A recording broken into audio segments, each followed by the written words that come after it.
Glória a Deus. Abra sua Bíblia comigo, você que está aqui, você que está em casa, no Salmo 51.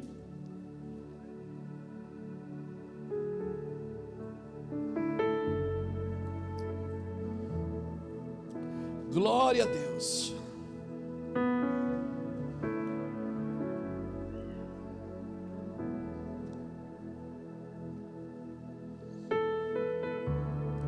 Salmo 51.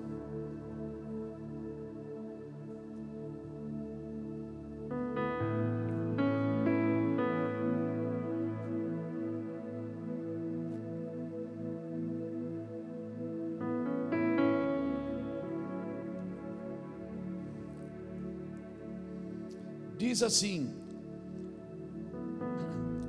tem misericórdia de mim, ó Deus, segundo o teu constante amor, segundo a tua grande compaixão, apaga as minhas transgressões, lava-me completamente da minha iniquidade,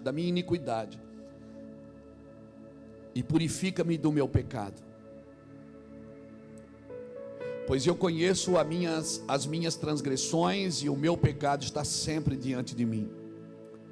Contra ti somente pequei e fiz o que é mal diante dos teus olhos, de modo que és justificado quando falas e puro quando julgas.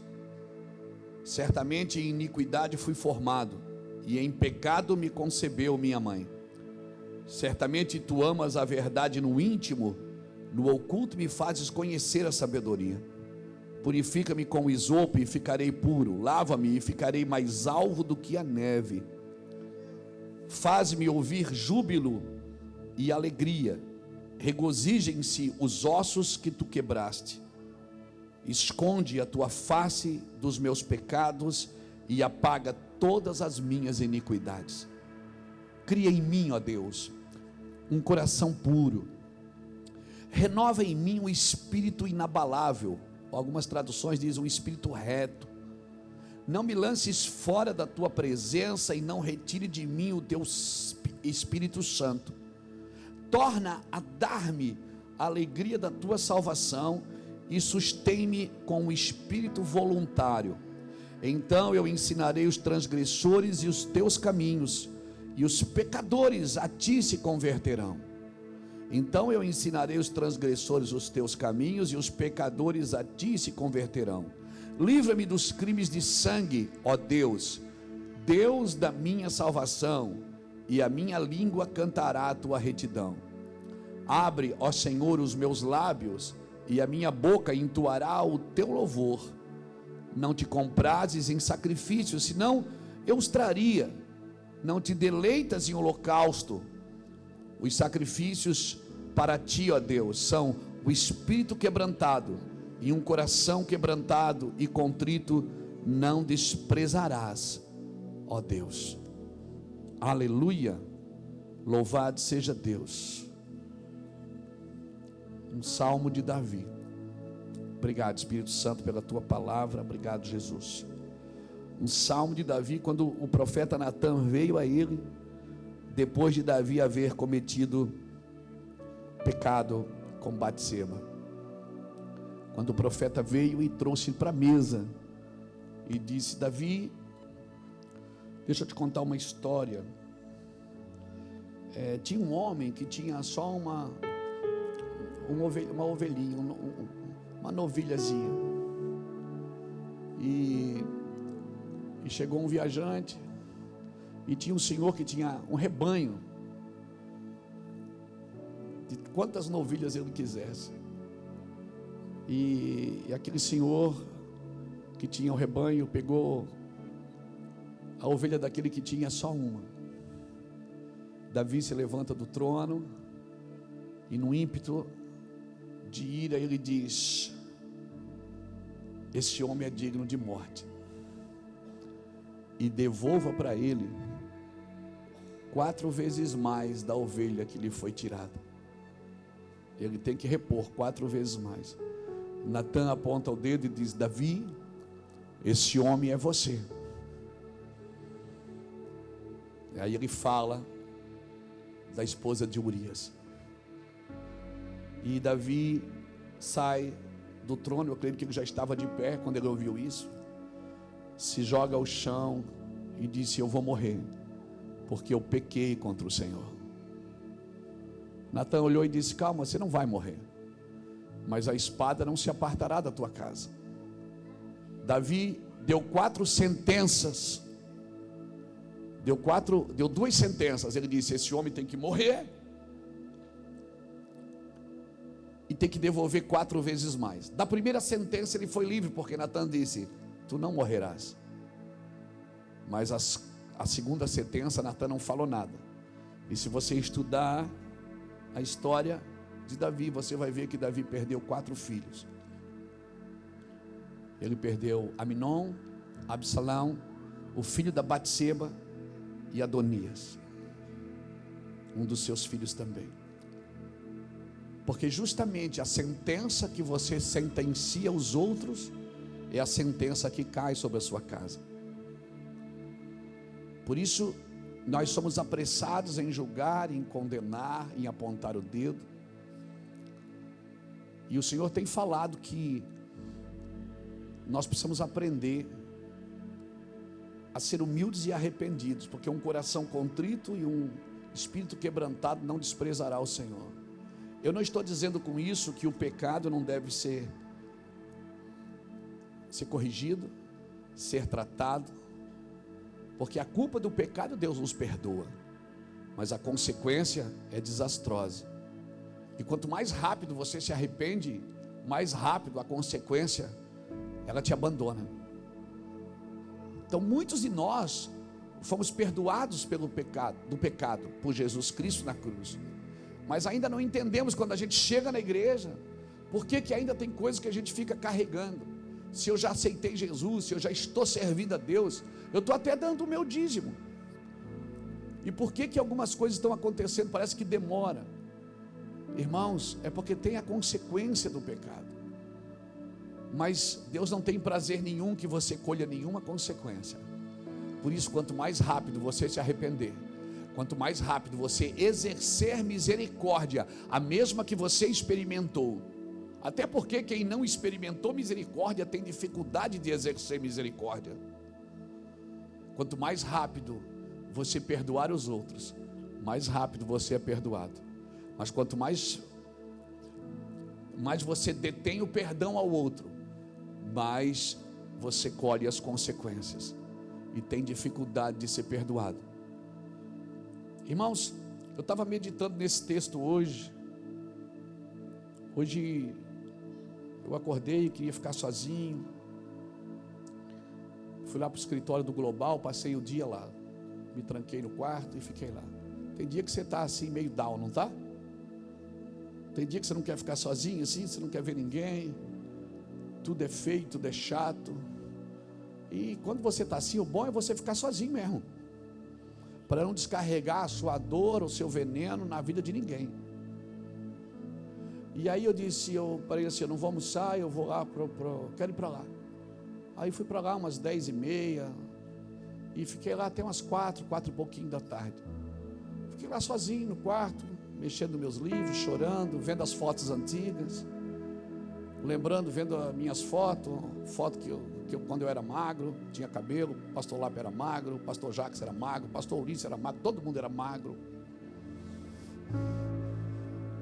Fiquei olhando as fotos lá, chorando, falando com Deus, dizendo: oh Deus, você nos trouxe até aqui, vendo as fotos antigas de irmãos aqui, que ainda estão sentados aqui conosco, nas reuniões, né?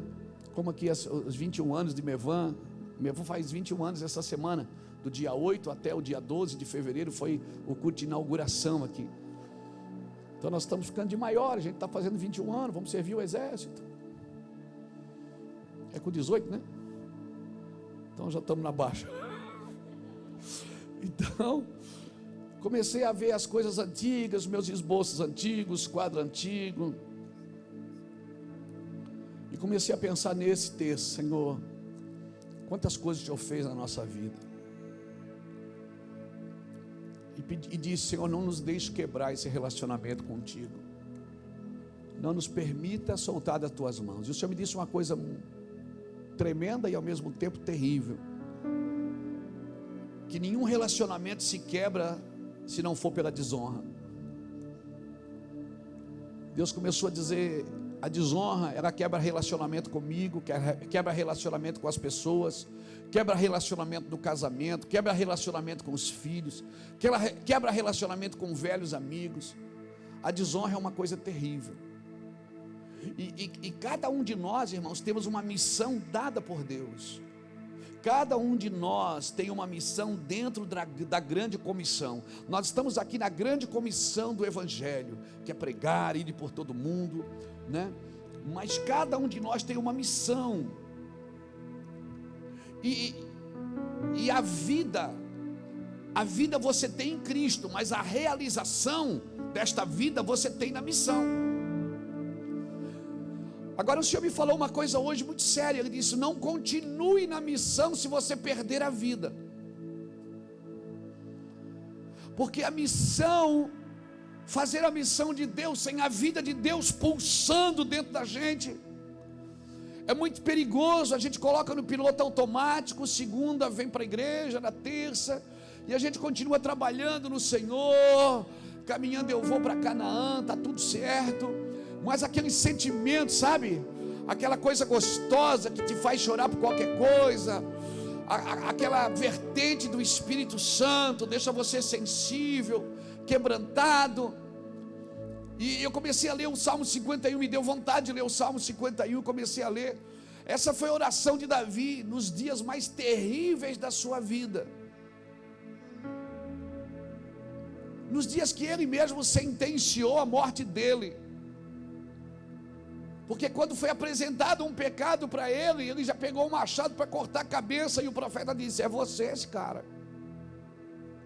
Porque parece que é muito mais fácil quando acontecem as coisas com alguém, não conosco.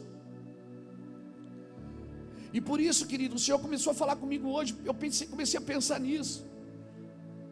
O Senhor disse: muitas pessoas foram perdendo o prazer pela vida, foram negociando os valores no caminho, foram perdendo, sabe, aquela alegria, o gozo, aquele gozo constante.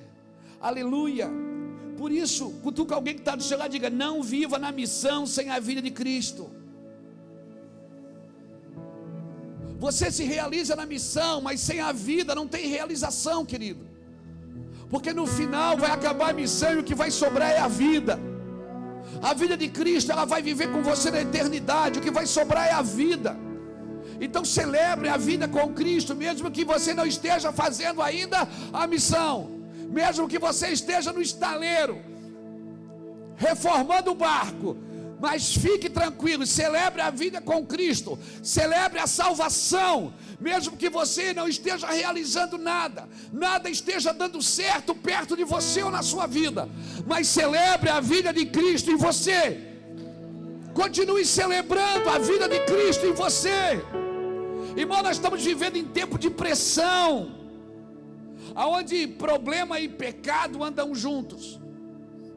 A gente já misturou tudo, o que é problema, o que é pecado. Agora o problema tem tratamento, o pecado não tem tratamento. Pecado é arrependimento. Amém? Você não cura a febre do pecado, você tem que curar a infecção dele. Problema você resolve, às vezes com um telefonema, com um ajuste aqui, um recurso ali. Agora pecado não, pecado ele tem que ter arrependimento. Nós precisamos entender essa esfera, essa jurisdição, para poder nos mover nesse lugar, sem culpa, sem medo, dar continuidade. Irmão, quando Jesus chamou os discípulos de amigos, você vê lá em João 15, ele diz: já não vos chamo de servo, e sim de amigo. Quando ele chamou de amigo, ele não estava substituindo a esfera de servo pela esfera de amigo. Ele não estava dizendo assim: agora você não é mais nada, agora você não trabalha mais, você é só meu amigo. Não, irmãos. Ele estava dizendo: quando eu estiver atuando como Senhor, não queira ser meu amigo.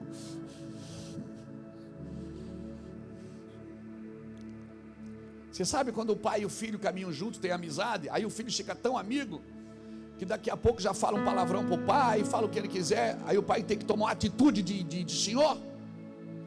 Quando o Senhor disse, já não vos chamo de servo e sim de amigo, ele não estava substituindo o servo pelo amigo, ele estava dizendo, eu sou seu amigo, mas não esqueça que eu sou seu senhor.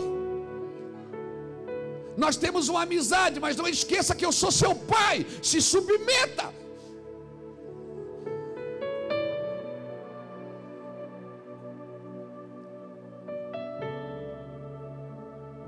E é isso que o Senhor está dizendo. Jesus, quando assume uma posição, você lembra quando Jesus assumiu a posição de Messias, aonde foi? Foi num casamento. Jesus assumiu a primeira vez a posição de Messias, ele estava no casamento. E quem é que estava lá também? A mãe dele. E a mãe dele disse o quê? Acabou o vinho. O que é que ele disse? O que tenho eu contigo, mulher? Ele estava dizendo o seguinte: eu agora não sou teu filho, eu sou teu senhor, entenda.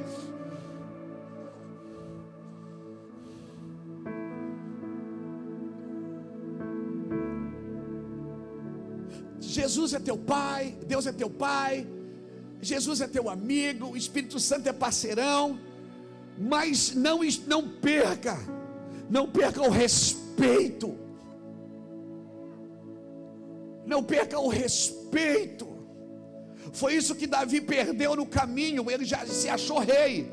Pronto, é rei, pega, eu quero, aquilo também quero, isso aqui é meu, aquilo lá é meu. Ele foi achando que ele podia decidir por si só.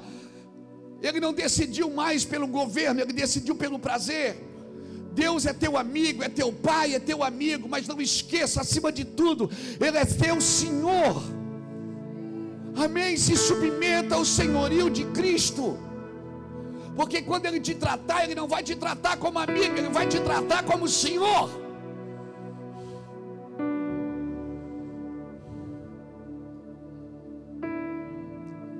Ele vai corrigir, vai pegar a vara e vai dizer assim: vou ter que te bater. E vai dizer por que você está apanhando. Porque ele não é um pai agressor que dá um pau e pega onde pegar e depois vem e diz: daí. Não. Ele vem, pega a vara e diz: eu vou ter que te bater. E diz assim, na cara dura: 3 varadinhas por causa disso, mais 3 por causa daquilo. E aí você fica olhando para ele com a vara na mão, você diz: não, ele não vai fazer isso, ele é meu pai, é meu amigo. A alegria está no coração de quem já conhece. E Jesus disse: baixa as calças. Aí você não acredita nisso. Você diz: ele vai me corrigir aqui? Por quê? Porque ele é teu Senhor. E a correção vai te tornar um senhor também. E aí se cumpre a profecia, dizendo que ele é Senhor de senhores. Ele não é senhor de gente mimada. Ele não é senhor de crente meia boca, de crente Nutella.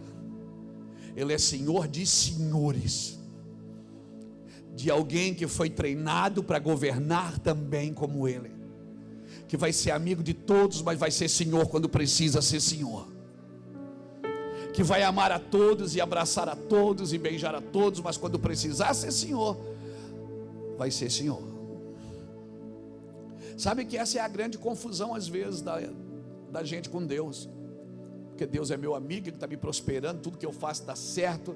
Meu Deus, tu acha que Deus vai perder um cara que nem eu no ministério? Tu acha que Deus vai perder um empresário que nem eu, que investe milhões no reino? Tu acha que Deus vai perder um cara que nem eu, que toca pra caramba, ministra, faz uma música toda semana? Tu acha que não, nós somos amigos, o que é que tem? Isso aqui não tem problema, porque eu sou amigo de Deus. Davi, ele chama o homem segundo o meu coração, mas quando precisou tratar, ele tratou. Abraão, ele chamou Abraão e disse: você é meu amigo, mas saibas tu que a tua descendência vai ser escrava em terra alheia. Ninguém mandou você mentir para Faraó e dizer que a Sara era tua irmã quando ela era tua esposa. Eu vou te levar lá, no mesmo lugar que você mentiu para te tratar.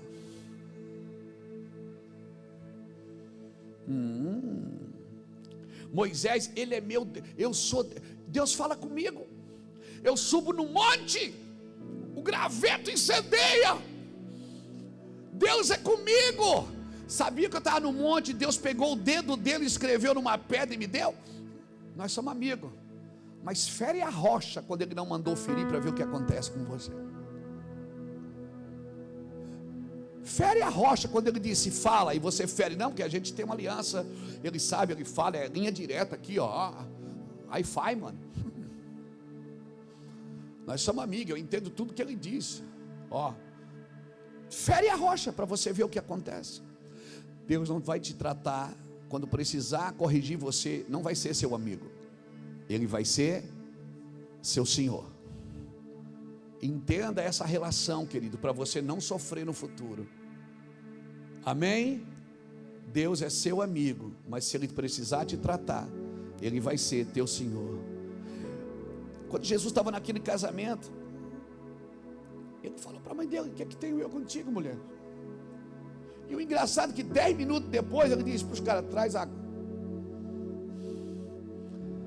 O cara repreende a mãe e depois só pode dizer quem é que manda, só para mostrar o senhorio. Você está me entendendo, irmãos? Então vamos ser amigo de Cristo, vamos ser filho de Deus, mas quando precisar nos tratar, Ele nos tratará como o Senhor. Por isso que não adianta a gente pregar sobre os finais dos tempos, pregar sobre a volta de Cristo, trazer toda semana um aviso: olha, Deus vai fazer isso, Deus vai fazer aquilo, se eu não estou me preparando para aquilo que eu estou anunciando. Como eu anuncio uma coisa, eu não me preparo para ela. Como eu digo, ó, vai chover, e não saio de casa armado, preparado para isso. Eu não posso ser só um anunciador de avisos. Eu não posso ser alguém que vai anunciar alguma coisa. Não adianta de nada. Nós não podemos ser somente o pregador do aviso. Eu tenho que estar preparado quando o negócio acontecer. Então não adianta eu só dizer: vai piorar, o negócio vai estreitar, se eu não estou me preparando para isso. Deus, irmãos, eu até acho, aí você julga, que Deus não está preocupado em anunciar para você o que está por vir.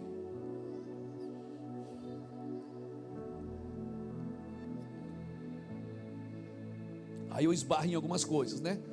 Mas eu não acho que Deus está tão preocupado assim em anunciar para você o que está por vir. E vou ser mais profundo ainda: eu não acredito que tem alguém na terra que sabe completamente o que está por vir. Não acredito que tem um que saiba tudo. Pode ser assim, mas pode ser diferente. Vamos considerar as probabilidades, não é isso? Pode vir no começo, pode vir no meio, pode vir no fim, pode vir agora. Se vier é problema, né? B.O., né?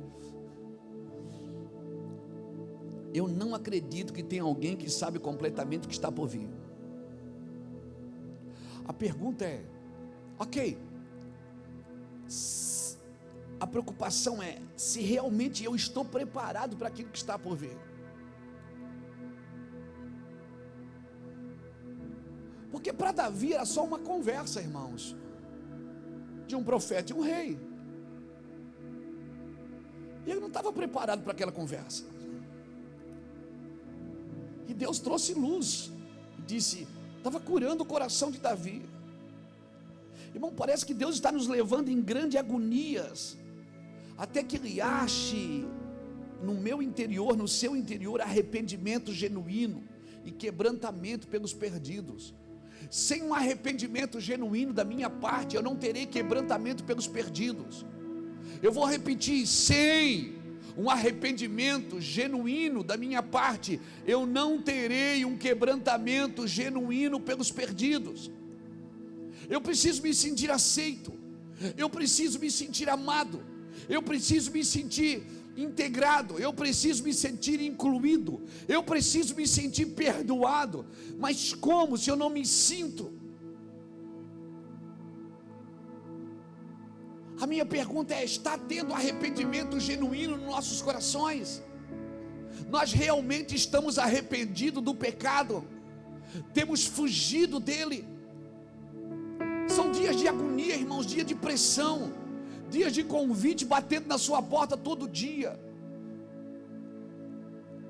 Será que eu me arrependo mesmo de tudo que eu fiz de errado? Será que quando eu ouço a música eu não sinto saudade? Será que quando eu vejo pessoas com quem eu me envolvi eu não sinto saudade? Será que eu ainda não sinto o cheiro da maconha?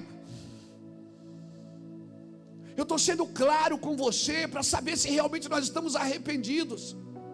Porque um arrependimento genuíno, irmão, quando ele lembra do passado, ele chora, ele sente, é um gozo de alegria, mas ao mesmo tempo é um choro. Deus me perdoa por aquilo, ainda que ele já se sinta perdoado, mas ele tem pavor daquilo.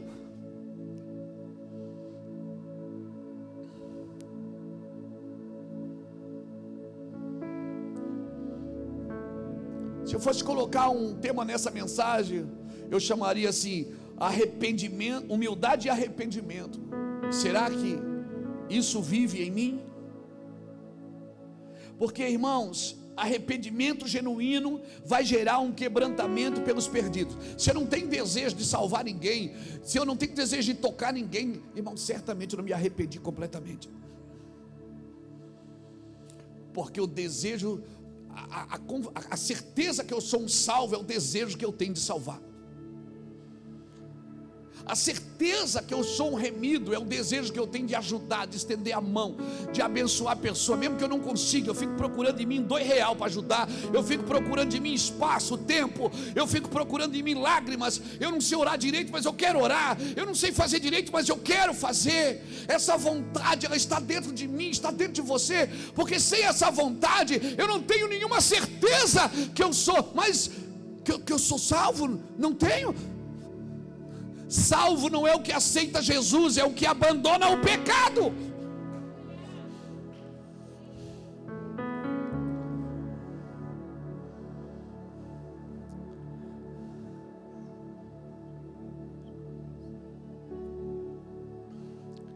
Tinha uma pessoa que a gente fazia culto, ela aceitava Jesus todo culto. Um dia eu chamei no cantinho e disse assim: irmão, não precisa mais. Ele disse: mas eu ainda não abandonei o pecado, eu preciso aceitar de novo. Até que um dia deu certo. Salvo, sabe quem é? Quem abandona o pecado. Aquele que o pecado não domina mais. Mas a tentação vem. A tentação é legal. Como é que é? Tentação é legal. Por quê? Porque é ela que mantém você na sua humanidade. Ela que não deixa você ficar soberbo, achar que é o santarrão. A tentação, ela vem para mostrar para você que você sozinho, sem Deus, não consegue se libertar. A tentação, ela bate na sua porta diariamente, para você não se achar a última Coca-Cola do deserto, a última bolacha do pacote. A tentação é como uma agulha. Viu? Agulha, alfinete. A tentação é como um alfinetezinho que vem para furar seu balãozinho. Por isso que sem tentação você se acha o cara. Sem tentação você se acha a Mulher Maravilha. Mas quando a tentação está lá batendo na sua porta, você sabe: cara, eu preciso ficar com Jesus. Porque o único lugar que eu posso ser santo é andando na sua presença, andando na minha presença e ser perfeito. É o único lugar que eu posso ser perfeito na presença dele, porque a perfeição dele cobre toda a minha imperfeição. Então tentação é legal ou não é? Ainda é. Tentação é legal ou não é? Claro. Então, pastor, mas eu não sou mais tentado. Então você morreu. Então pode enterrar, você está morto. Eu não tenho mais essas coisas do inferno. Não tem mais essas lutas do inferno, pastor. Oh, santidade.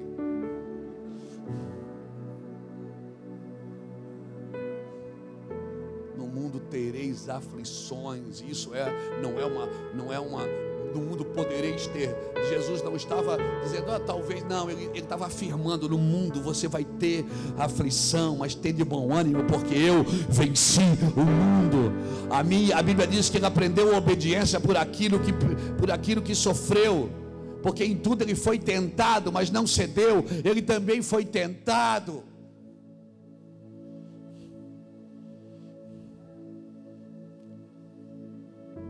Não se esconda atrás de uma capa de religião.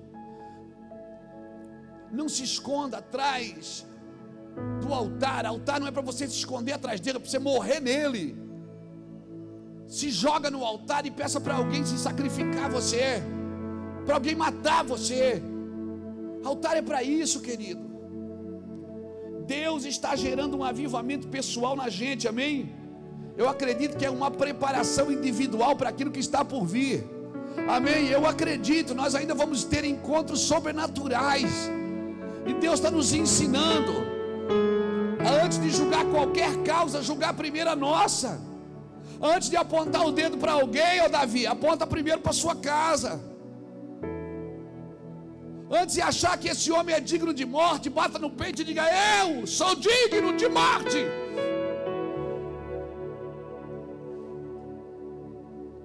E aí sim nós vamos viver um avivamento.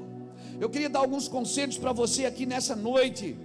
Você que gostaria de gerar, quem gostaria de gerar um avivamento pessoal? Pastor, o senhor está dizendo que eu vou ligar isso? Não. Se Deus não derramar, irmão, se o senhor não edificar a casa, em vão trabalhos que edificam. Inútil vos será acordar de manhã, comer pão de dores, porque é o Senhor que dá aos seus amados o sono. Salmo 127. Se o senhor não fizer, ninguém faz. Não tente produzir o que você tem que atrair. Mas é sobre isso. Se você quer atrair um avivamento, mas eu não estou falando de avivamento que você vai botar a mão nos outros, vai cair todo mundo. Não é isso. Isso é a consequência daquilo que vai acontecer dentro de você. Isso é a consequência. Primeiro, nunca abra mão do espírito voluntário. Davi pediu isso aqui no verso 12. Ele diz, torna a dar-me a alegria da tua salvação e sustenta-me com o espírito voluntário. Me dá esse espírito voluntário, Senhor. Me dá esse desejo, Senhor. Me dá. Eu não quero ser forçado a fazer, eu quero fazer porque eu te amo, eu quero estar com você. Eu tenho desejo de estar com você, é isso que Davi está dizendo. Primeiro, não abra mão do espírito voluntário. A marca de um cristão maduro é o que Davi disse aqui no verso 12. Torna a dar-me a alegria da tua salvação e sustenta-me com o espírito voluntário. A marca de um cristão maduro é o seu amor e a sua alegria, irmãos. Eu já falei aqui, vou falar de novo.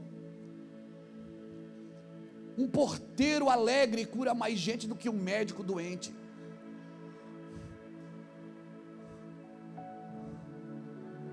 Deixa eu falar uma coisa para você.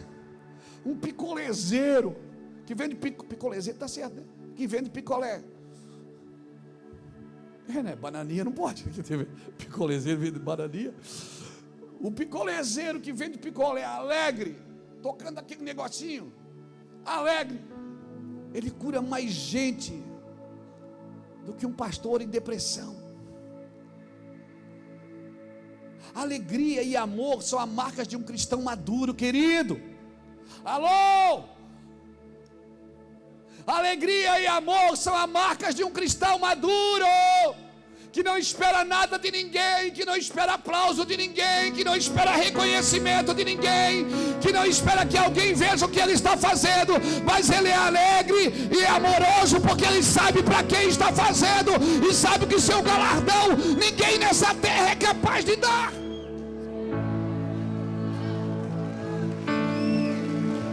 Você está me entendendo? A marca de um cristão maduro é o seu amor e a sua alegria. Seja alguém alegre, sorria para alguém que está do seu lado. Mostra os dentes para ele. Se não tiver dente, mostra a gengiva.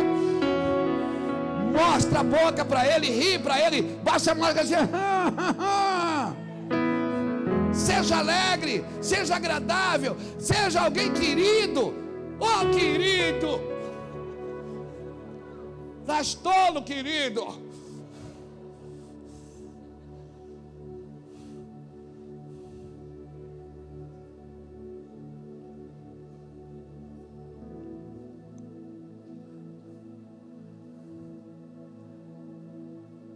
A marca de um cristão maduro é seu amor e sua alegria.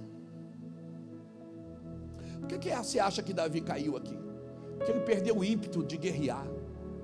Quando você perde o ímpeto de guerrear, irmão, você vira uma presa fácil para Satanás. Você fica nas margens criticando todo mundo, batendo, dando pau em todo mundo. Ninguém mais presta para você. Você não acredita em mais ninguém, porque você perdeu o ímpeto de guerrear. Sabe qual foi o tempo que Davi mais cresceu? Foi o tempo que Saul mais o perseguiu. Enquanto Saul perseguia Davi, o ministério de Davi explodiu. O dia que não tinha mais perseguição, não tinha mais por que labutar. Não perca o ímpeto de guerrear. Enquanto Saul perseguiu Davi, ele era o melhor crente do mundo. Eu oro por uma perseguiçãozinha, leve, só para dar uma corridinha. Amém, amém. Coisinha fraca, coisinha boa. Você já gosta de tentação? Você não falou que tentação é legal? Uma perseguição também pode colaborar com o seu ministério. Eu já contei isso para você, mas vou contar de novo. Quando eu comecei a namorar a Iraci, logo em seguida eu arrumei um emprego. E a Iraci fez 9 novenas, né, amor? Para mim ganhar aquele emprego, né? E eu ganhei o emprego. Eu vendia doce a pronta entrega, um caminhãozinho. Lembra a Mercedinha, que era 608? Eu vendia doce a pronta entrega. Tijuca, São João Batista, Nova Trento, Brusque, saía aqui, daqui, São João de Itaperiú, toda semana. E essa empresa tinha um cachorro enorme. E eu, quando chegava de manhã, abria o portão, entrava, e o cachorro estava amarrado. E eu sabia que o cachorro só vinha até aqui, porque a corrente dele só permitia que ele vinha até aqui. E eu pegava o jornal debaixo do portão, ia lá mexer com o cachorro. E dava na cadeia, tá, com o jornal. E eu assim, veio só até aqui, tá? E isso foi por vários dias, meses. Um dia eu peguei o jornal debaixo do portão, fui lá, só vi a ponta da corrente.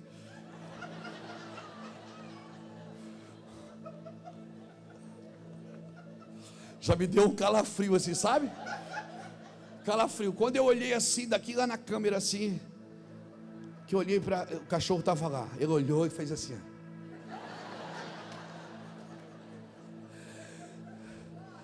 Ficou babá, irmão. Como que diz? É hoje. Sabe quando você falou no culto hoje, quando começou? É hoje. Ele olhou para mim e disse: minha vez. Quase que eu disse: pega o jornal. Irmão, ele saiu correndo atrás de mim. Ele meteu a mão não, a boca. Ele não, o cachorro não tem mão, né, meu filho? Vocês acham engraçado quando o pastor erra, né? Aí ele meteu a boca assim na minha bunda. Que bunda? Que eu pesava 54 quilos. Eu não tinha bunda. Que ele meteu a bocona assim na minha bunda, irmão. E ele levou um pedaço da minha calça junto. Eu pulei na carroceria de um caminhão que tinha lá. E eu, não achando que não estava o suficiente, pulei num caibro assim e fiquei pendurado. Quando o pessoal da empresa chegou, me viu pendurado do caibro. Irmão, eu pulei uns 4 metros de altura. Do caminhão no caibro, ele ficou lá, e eu pendurado. O pessoal me zoou demais, né? Ainda bem que não tinha rede social, né? Senão eu estava no TikTok. E aquela musiquinha desgraçada. Tem uma musiquinha desgraçada, né? Não. Oh, não.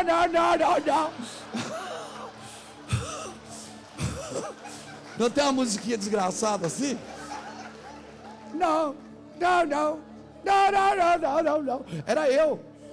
Irmão, depois eu fiquei analisando o meu patrão, quando eu desci e tal, que ele chegou, Luiz Hermínio, como é que você conseguiu pular lá? Eu disse, eu não sei. Eu disse, cara, é só ter uma perseguiçãozinha, a gente faz coisa que a nossa mente não faria. Eu não sabia que eu era bom de pulo, até ter um cachorro correndo atrás de mim.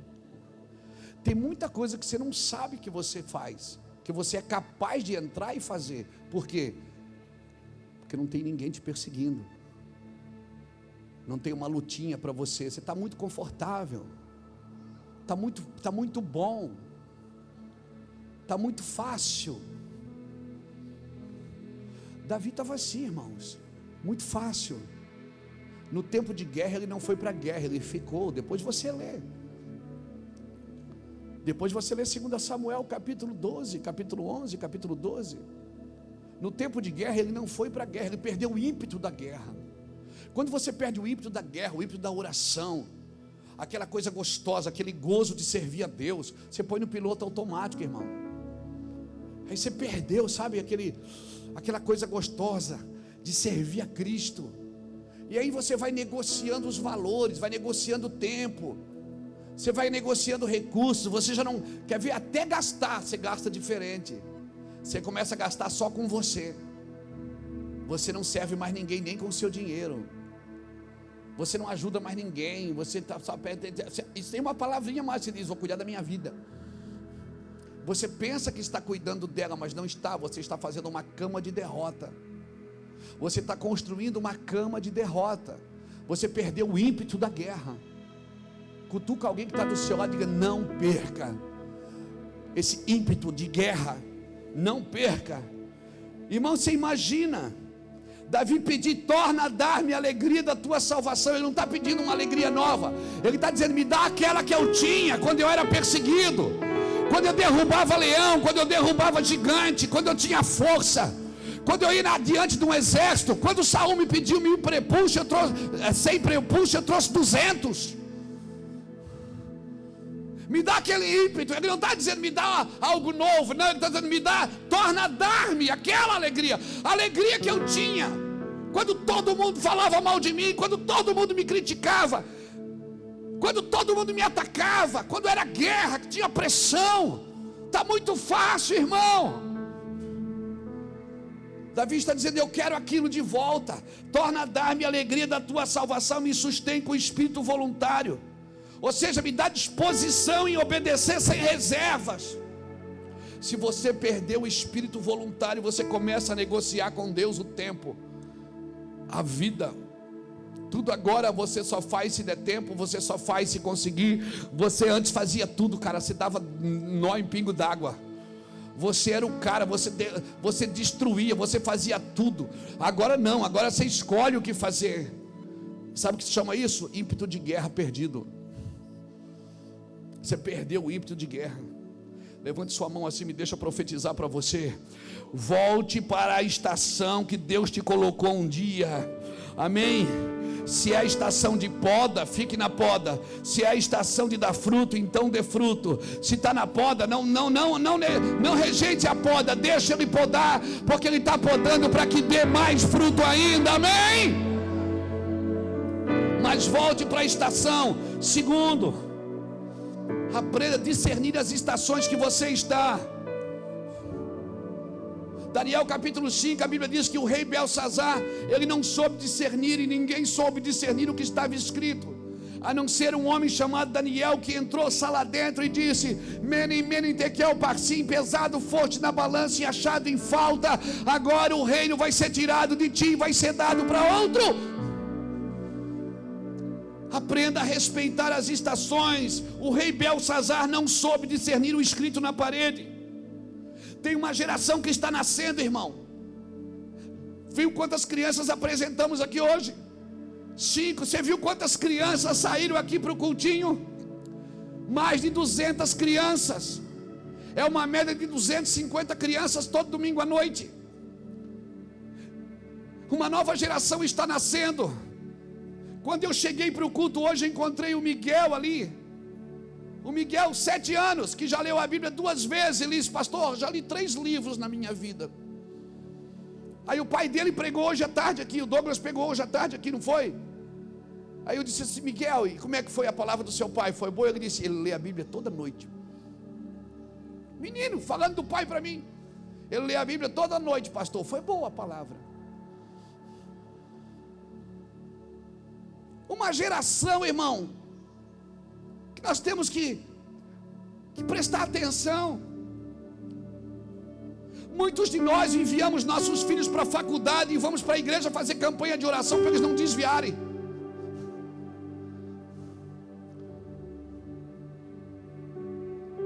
Irmão, se Sócrates, se Platão é na cabeça de uma criança, de um jovem, de um adolescente, mais do que Abraão, então essa criança não recebeu ainda a genuinidade do Espírito de Deus, as instruções do Espírito de Deus através dos seus pais. Eu não posso enviar meu filho para a faculdade e ter medo que ele desvie.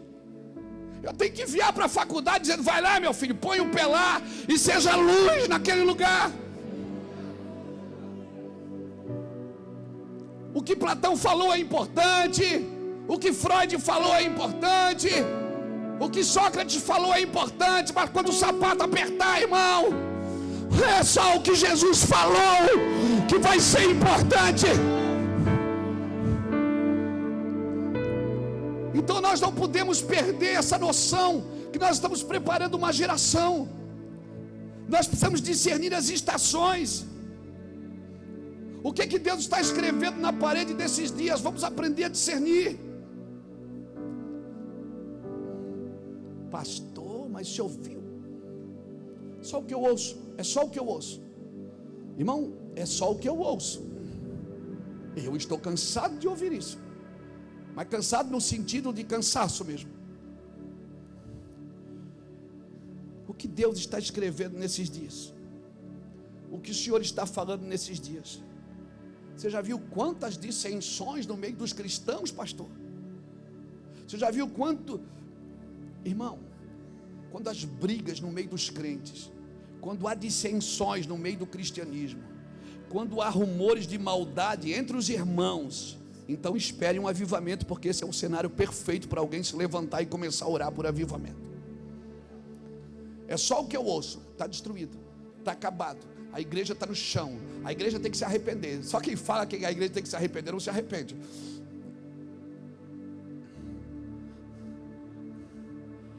Irmão, quando isso começar a acontecer, isto mostra que os crentes estão longe de Deus, e esse é o tempo exato para buscar um avivamento.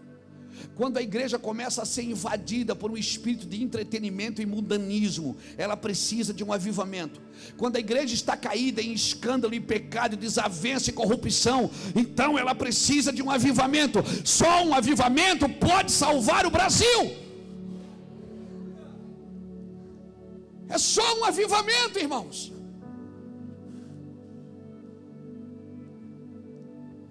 E quem vai orar não são os políticos, somos nós, a igreja. Os políticos, Deus o levantou para fazer a política, para dirigir, para criar leis. Então o que é que a igreja faz? A igreja ora pelos políticos para que eles criem boas leis. A igreja ora e levanta os braços de alguém: Senhor, levanta a tua mão forte contra isso, levanta teu braço forte contra aquilo.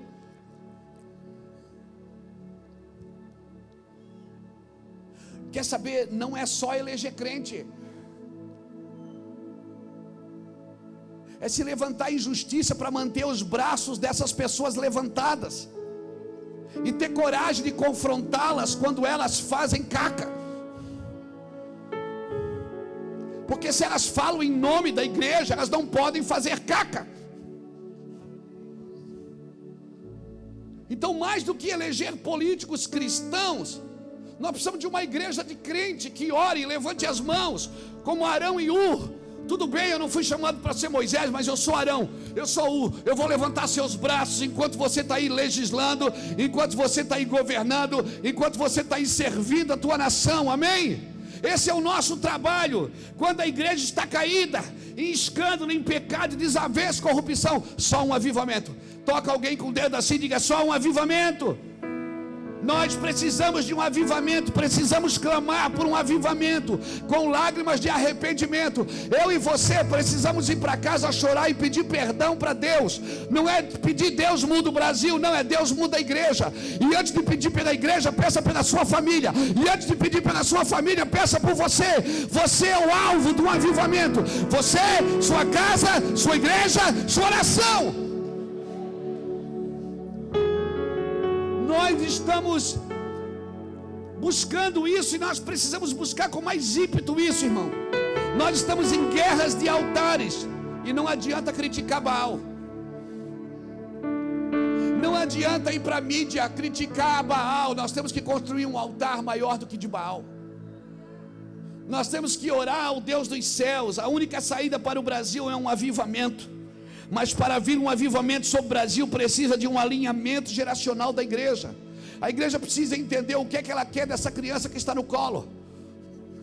O que é que ela quer dessa criança que ela está lá atrás aprendendo. Ela está disposta a investir o seu tempo no seu filho? Ou só enchê-lo de entretenimento para que ele não atrapalhe a sua vida de prazer?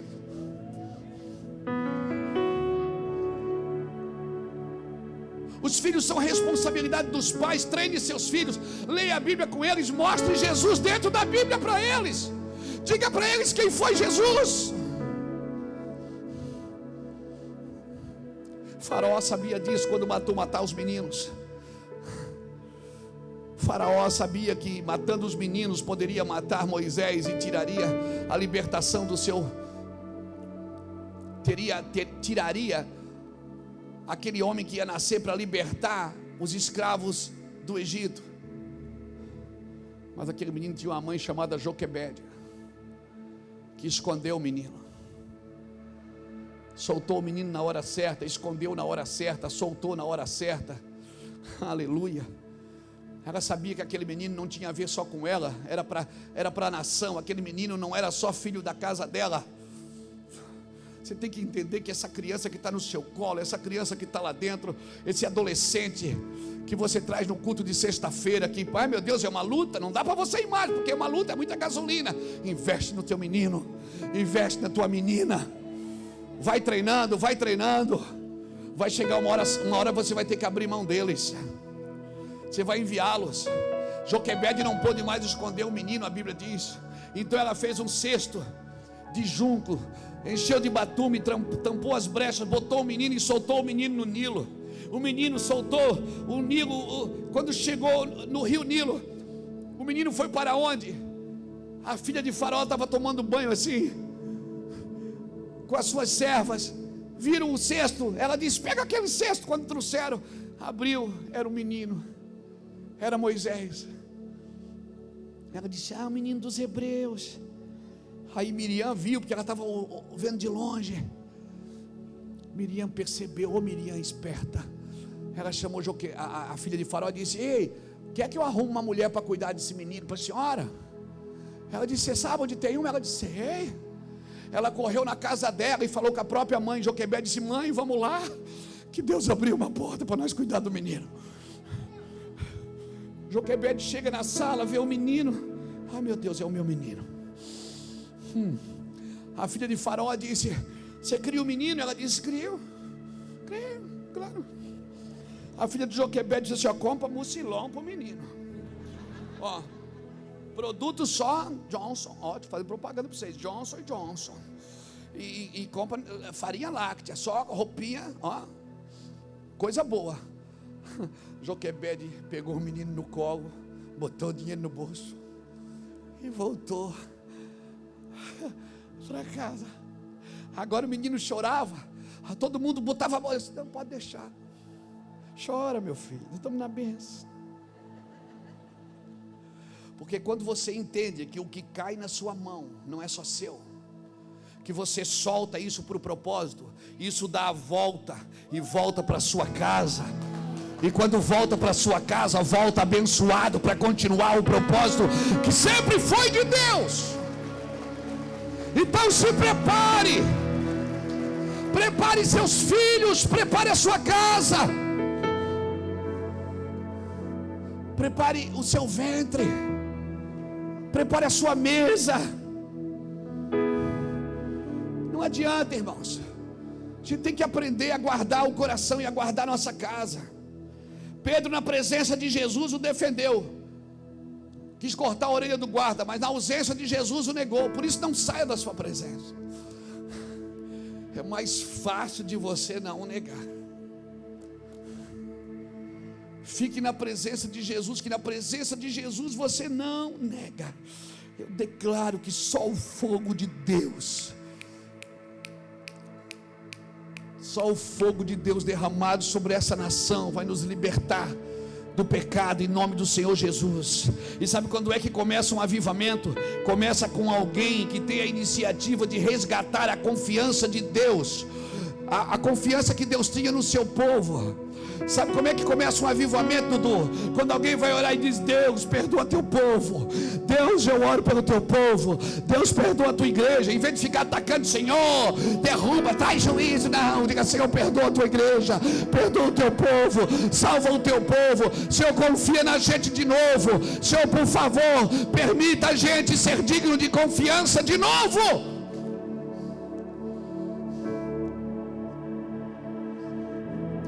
Fica tranquilo, não precisa clamar para o juízo. O juízo vem.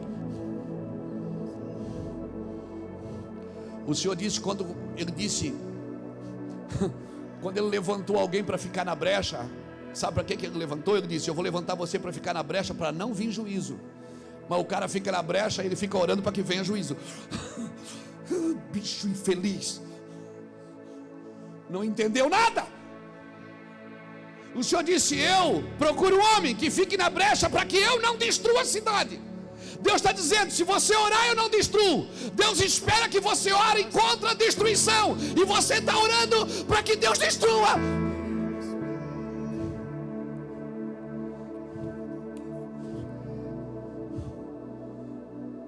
Deus está dizendo: se o meu povo, que se chama pelo meu nome, orar, jejuar, buscar a minha face, se converter dos maus caminhos, eu olharei do céu, perdoarei os seus pecados. Sabe o que Deus está dizendo para você? Se você ficar na brecha e pedir perdão por eles, eu perdoo. Mas você não quer que Deus perdoe, você quer que Deus mate, você quer que Deus machuque. Sabe por quê? Porque você é vingativo, você não é intercessor. Eu estou disposto a morrer pelo que eu acredito, não a matar pelo que eu acredito. Quem mata pelo que acredita é o Islã, não é o cristianismo. O cristianismo morre pelo que acredita.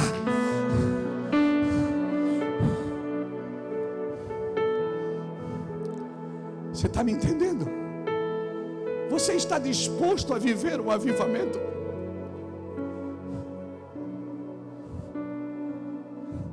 Então não diga: isso é digno de morte. Diga: eu sou digno de morte. Senhor, eu estou disposto.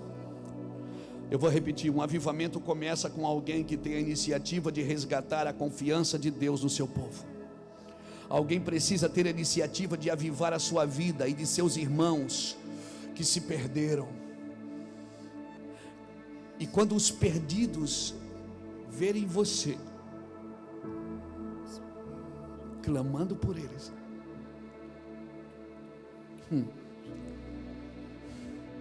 sabe o que vai acontecer? Eles vão se sentir úteis, vão se sentir amados, serão atraídos pelo fogo da nossa renúncia. Eu vou repetir: eu declaro que os perdidos serão atraídos pelo fogo da nossa renúncia. Eu vou repetir: eu declaro que os perdidos serão atraídos pelo fogo da nossa renúncia. Eu vou repetir: eu declaro que os perdidos serão atraídos pelo fogo da nossa renúncia.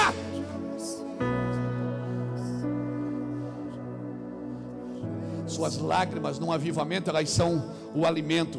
Sua paixão num avivamento é seu combustível de perseverança. E o poder de Deus será a única manifestação desse avivamento. Uma igreja que não está disposta a gerar um ambiente de compaixão, ela não desfrutará avivamento.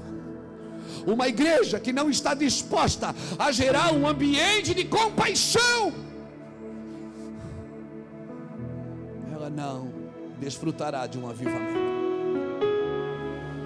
Porque Deus está orando, mandando ela orar por uma coisa, ela está orando por outra.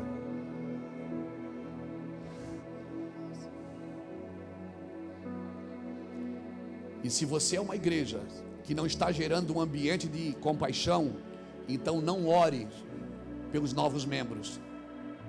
Não ore para você receber novos membros. Não há outra maneira da igreja ser santificada, se não for através de um avivamento. E se você não quer gerar um ambiente de compaixão, não ore para que venham novas pessoas. Não ore para que a igreja aumente de tamanho. Não ore para construir uma sede nova. Porque uma sede nova só faz sentido para um povo que tem compaixão, se não é só um ajuntamento para entretenimento. Isso não faz diferença nenhuma.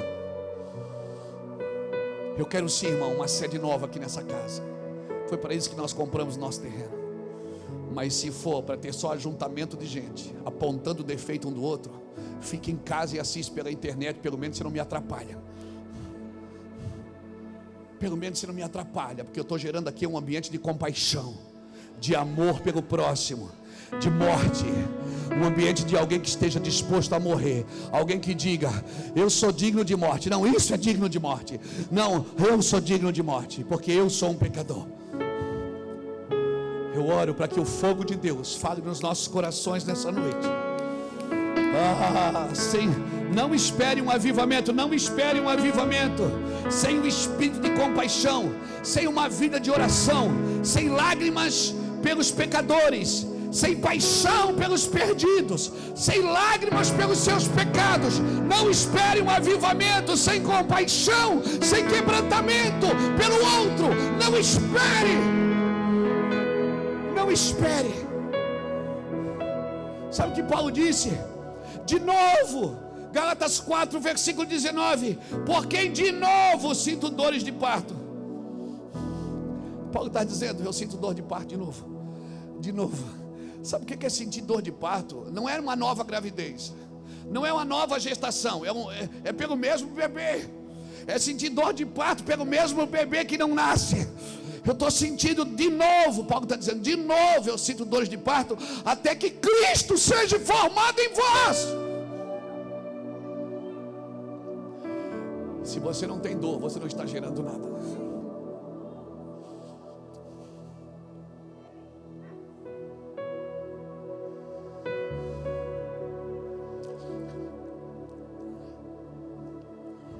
E hoje eu sei que é melhor cesariana do que parto normal, né?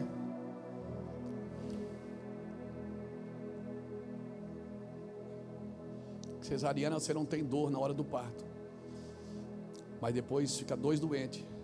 Tem que arrumar alguém para cuidar dos dois, da mãe e do filho. Na dor de parto, no parto normal não. Mas você esperneia, grita, chama a mãe, chama a tia, até a sogra chama. Minha sogra.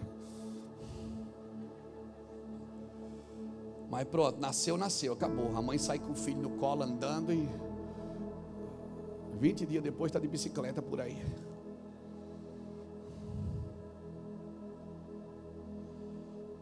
Eu sei, a ciência ela conseguiu tirar a dor daquilo que estamos gerando, mas ela não conseguiu diminuir o prazo. O prazo é 9 meses ainda. Ninguém consegue diminuir o prazo, porque leva tempo para Deus fazer de repente. Leva tempo para Deus fazer de repente. É uma construção no nosso caráter, na nossa vida. E eu quero orar com você. Eu oro por um arrependimento genuíno, irmãos. Eu oro por um arrependimento genuíno.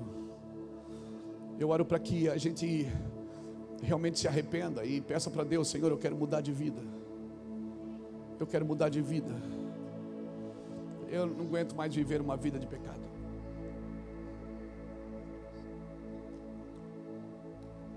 Eu não aguento. Tentação é boa, perseguição é boa, mas eu preciso trabalhar no modelo correto de Cristo. Deus trabalha para perturbar o confortável e para confortar o perturbado. Você vai ver, Deus está sempre perturbando o confortável e confortando o perturbado. Então, ou você está perturbado,